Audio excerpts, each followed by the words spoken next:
Сәлеметсіз бе Гүлжан Хапарқызы? Сәлеметсің бе, Алиша?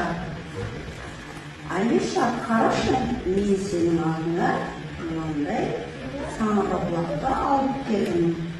Осы саңырауқұлақпен не істеуге болады? Есеп шығаруға. Есеп шығаруға ма? Кәне мына жердегі тұрған таяқшаларды санашы. 1, 2, 3, 4. 4, иә? 1, 2, 3, 4, 5. Жарайсың. Мына жақта 4, ал мына жақта 5 екен, иә? Кәне енді мына жерге 4 деген жазуды жаза аласың ба сен?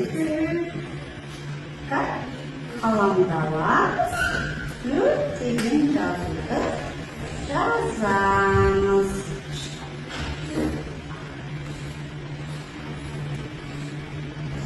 Жарайсың. Өте дұрыс жаздың. Енді мына жақта 5 таяқша, иә?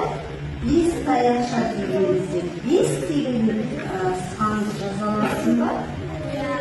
Кәне жазшы. Жазамыз 5 деген санды жазамыз.